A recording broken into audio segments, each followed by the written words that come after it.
Now let's talk about your money. Today you're focusing on unemployment, how to get out of it. If you're looking into going to business, this is the conversation you need not miss this morning. And joining me for that, we have James Mbui, who's the CEO of Amico Sacco, to my far left, and Jerry Jarawala, the CEO for Moo Marketing and a digital marketing expert. Now, obviously, unemployment is a problem that cuts across the globe. In Africa, it's more severe than many other developed countries. And of course, we're going to take a look at ways that you can pull yourself out of it. And a lot of people look at going to business as an option. And this is going to be something that we're focusing on, particularly with the experts on the panel this morning. We're going to focus on funding your new business or your business idea, as well as new interesting ways you can approach your business to stand out in the market. So welcome to the conversation, gentlemen. Now let's start perhaps with your own personal experiences with starting new businesses. And Jerry, perhaps you can give us your experience starting a small business, so perhaps the viewers can know that you have been through this, and perhaps you can actually speak to this issue. Sure, absolutely. I think it's, first of all, it's important to recognize that it's quite a scary place. Yeah. When you first start a business. You know, you don't know what's going to happen. You're taking a risk. Quite often it's your own money that you're putting on the line. But I think with good planning, yes, you can always achieve those goals. And I think one thing also to remember is not to have big goals, but also to manage them in smaller chunks so that they're achievable. So have you found yourself in a position where you would have to start a small business perhaps in the past? Absolutely. Yeah, could you tell us about that? Yeah, I mean, I've started 2 businesses in the UK, one in Tanzania and one in Kenya. All 4 were very traumatic and to start. Yeah. It's, like I said, it's very difficult. But I think one thing that keeps you going is the faith that you have in yourself. Okay. And it's important to do your research, it's important to have a plan, it's important to have all those pieces in play. But I think mindset is also really, really important. Awesome. Mr. Mbui, tell us about your personal experience. Have you been in this position? Yes, I've been in this position not once, not twice. Tried businesses which have failed. Wow. And tried businesses that have succeeded. Okay. And it's not easy, especially when you start a business that does not do very well. But many a times it's because of lack of planning, or you get into something that you don't understand very well. You don't also have time to run it. You're just trying to hustle from the office, rushing to try and do something. And so you end up failing. You're literally learning as you go. Yeah, running as you go. You're in the office for 8 hours. You are running after 5 o'clock to try and catch up and see whether you can... So you're talking about the side hustles. The side hustle, try to do, even when you're in employment, trying to, set up something on the side and survive. So that even points to the fact that despite having employment, some people still feel the need to get into, business, small or otherwise. Now, I'd like to know from both of you and your experience, I'll start with you, Jerry, what was the biggest lesson that you think would cut across to someone who's watching at home that you picked from that? You've talked about planning. Is there something that you think is the biggest lesson that you did pick up from your own experience? I think that's a great question, by the way. I think it's really important to value your own time. There are some things that you're great at, some things that you're not good at. Right. And quite often as entrepreneurs, we want to try and learn as much as we can in shorter time as possible. But quite often it's not always the case. Right. Sometimes we bite off more than we can chew, and we try and learn more than we actually can.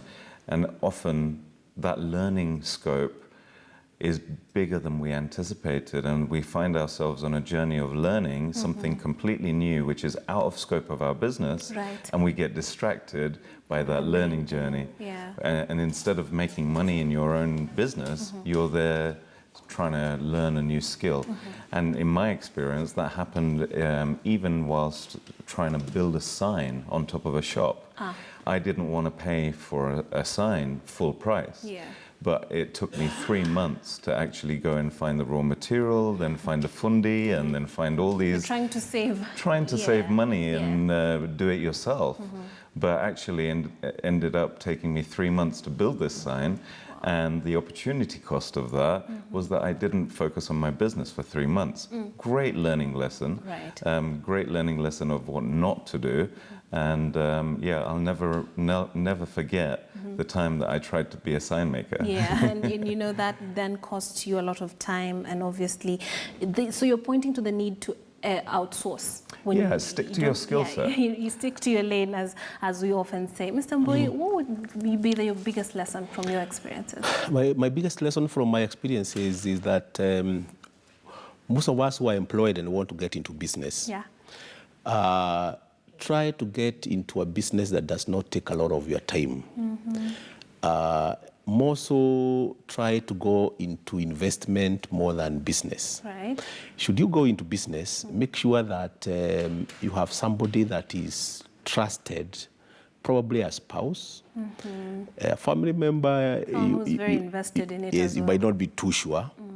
But if you are leaving your spouse running that business when you are employed, then you are likely to succeed.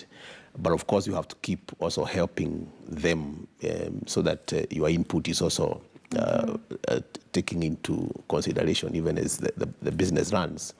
But what again I've learned is that you would rather invest. For example, you buy a plot, put up some houses, be getting rent, but don't run into matatu or shop or what, because you are likely to lose all the money because you are leaving that business to somebody else to run on your behalf. You're being very diplomatic about the issue of thievery in businesses. People do steal from their bosses, particularly when it's not hands-on.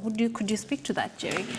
Yeah, I totally agree. You know, if you are gonna get into business, there's a massive difference between side hustles and focusing on your business full time.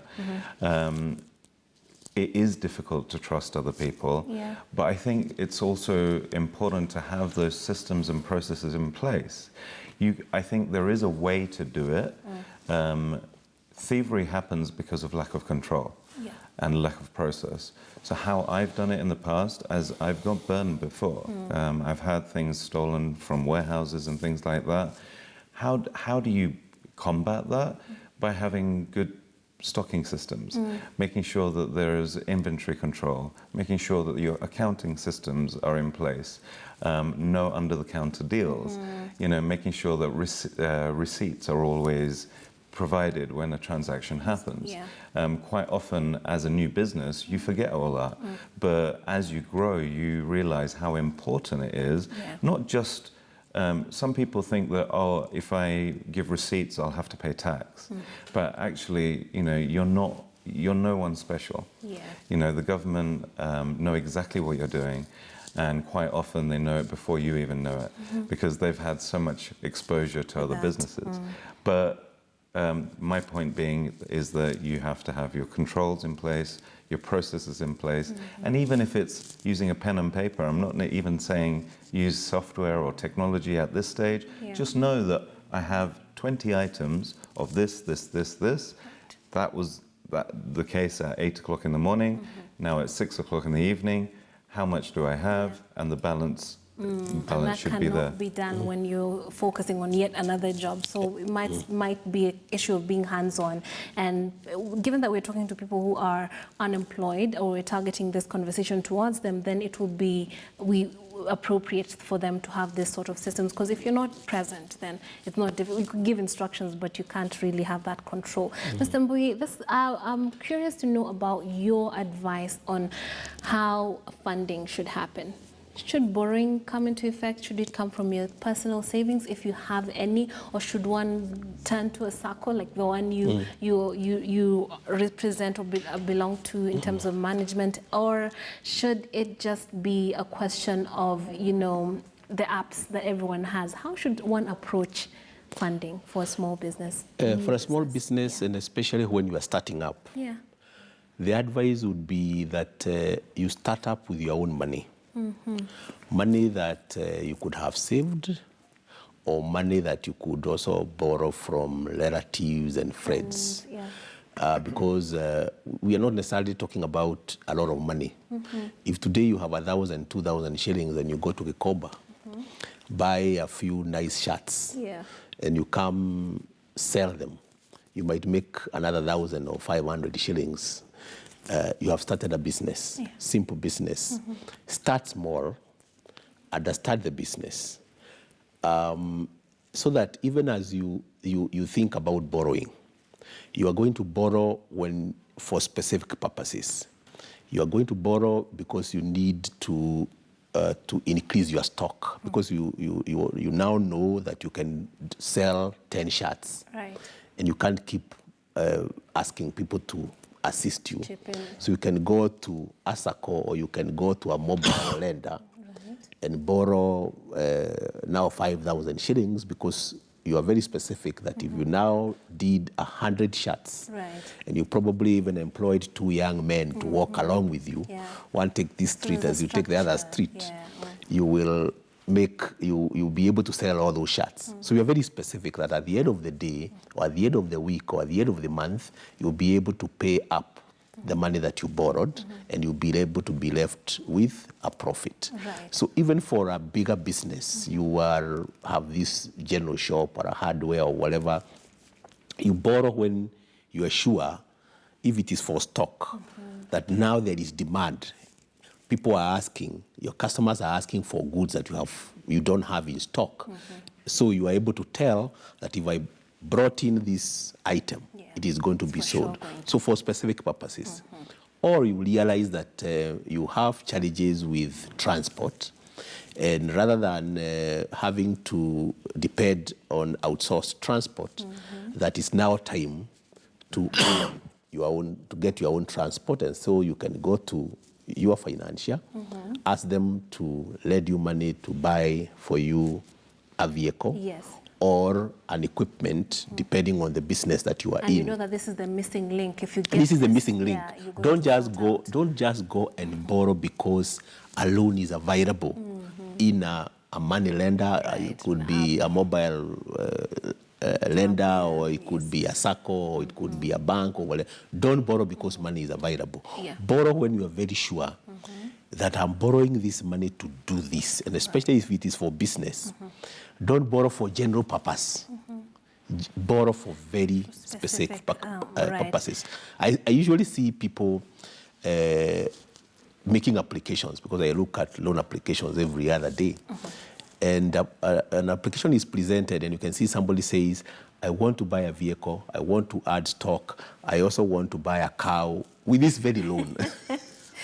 For me, that is usually the first red flag, but that is a bad loan. Now, Mr. Jariwala, how would you approach funding for a small business?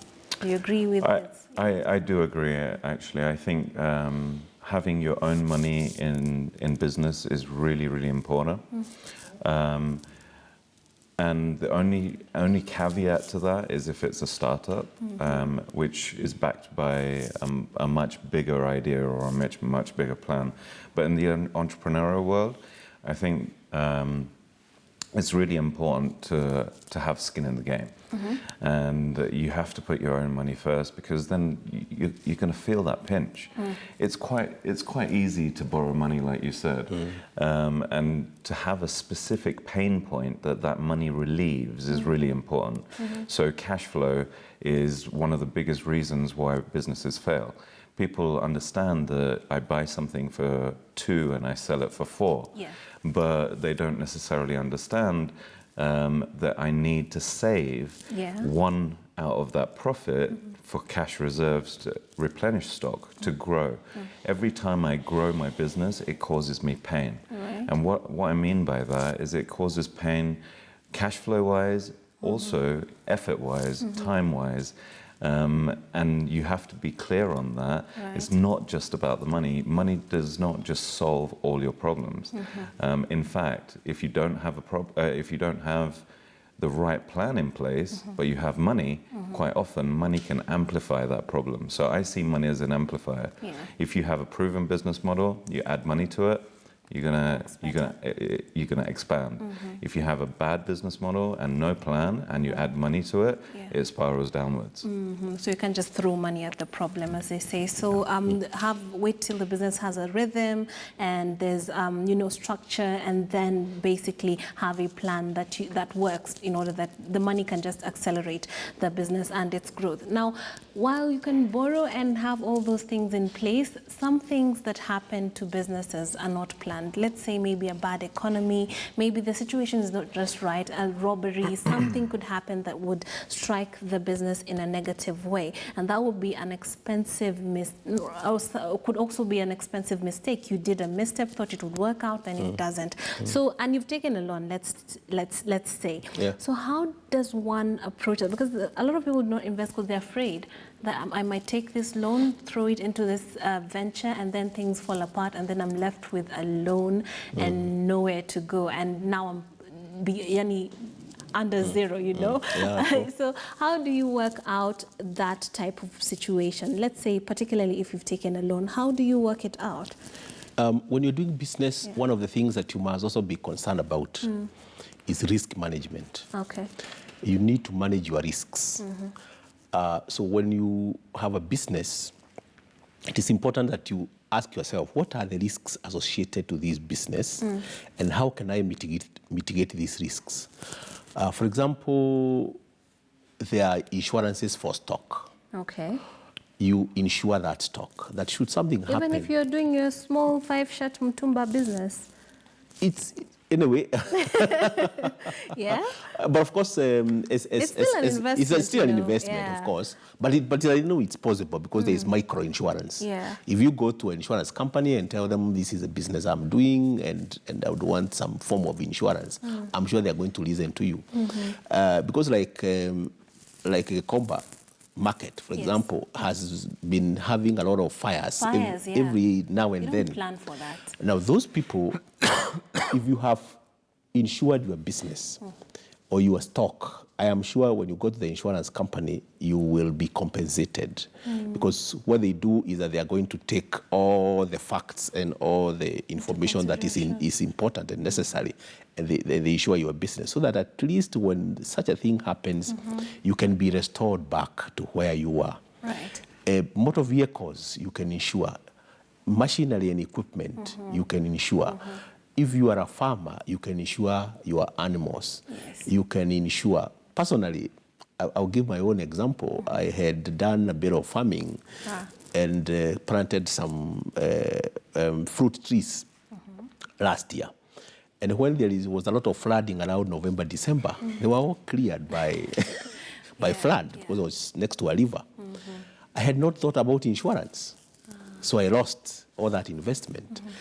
And of course, my friends were telling me, why did you not think about insurance? So I have thought about other insurances, but I never thought about this particular...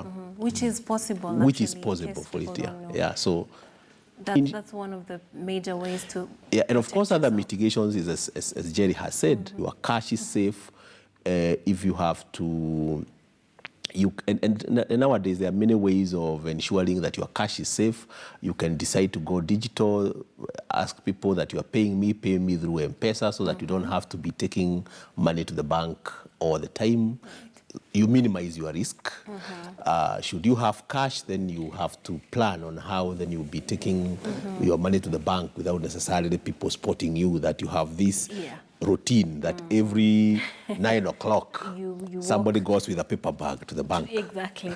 So some streetwise methods to protect yourself, as well as the more important one of insuring yourselves. Just Jerry, when you look at the issue of expensive mistakes or unexpected mistakes or unexpected happenings to businesses, what would you advise people should go into? Because what he points out would also have to do with knowledge, knowing how to protect yourself. So would you say mentorship, following a certain person who would know more about your business, or getting knowledge that will help you secure yourself? Would this play into that? I think for me, having a mentor has always been something that I've held very dear to me. Even today, I have mentors I'm surrounded by mentors. I think there's no stopping for learning. Yeah. Being in business is constantly being about learning. Having said that, I think it's also about having good management controls. Right. So if you know, I personally believe in self-insuring. Okay. And what I mean by self-insuring is taking a certain percentage of your cash flow and putting it away for unforeseen circumstances. Okay. So if I've made 10,000 shillings today, I will put 1,000 shillings away, and I won't touch that. Right. Having that mentality at the end of the month, 1,000 shillings every day is 30,000 shillings by the end of the month. In 3 months, I have an amount of cash that I'm sitting on that could help me mitigate any risks. So I personally use that kind of mentality because I can use it for replenishment of stock. Yes. I can use it for rebuilding a place after a fire, as you say. There Floods, are floods. There are many things, but I think it does come down to knowledge, and having a mentor is something that's really, really important. So whatever industry we're talking about, these are things that we can apply, and we're running out of time, so I'd like to give you an opportunity to give your closing remarks in terms of funding and standing out as a business. I know you definitely talk about digital marketing and modern ways of doing business, but Mr. Mbui, what would you say is your final advice for someone who's unemployed and watching from at home and trying to figure out this thing of SMEs or setting up a new business? Now, if you're thinking about setting up a new business, first of all, think about skill. Okay. What is it that you're skilled in? You may have been educated in a certain area, or probably you have an experience in a certain area. You are probably employed in a printing firm. Right. So you understand printing and how you can go about it, and therefore that is one way to go about it. And two, think about location of the business. Think about the market, whether the market is substantial enough. Think about competition. Think about where you are going to get finances from a circle, from friends, from your own savings, and so on. And most importantly, think about the kind of systems and structures you are going to put in place to ensure that your business does well. Survives the test of time, Jerry. Yeah. I personally think that planning is extremely important, but at the same time, really knowing what your differential is amongst the market. So focus a lot of time on customer research. I spoke to a couple yesterday where they were about to invest a lot of money in technology based off an idea. Right. And my first question to them was, have you actually asked the market whether they want this or not? Yeah. You know, it was a new technology, something novel that they'd seen happening in other markets, which is quite normal to say something happening in the States or in the UK or in Europe or China and then bring that concept to the local market. But they hadn't asked the market itself. So by missing out... How would you ask a market though? Well, you could do customer research. That means like taking to the streets and going and speaking to your ideal customer. Right.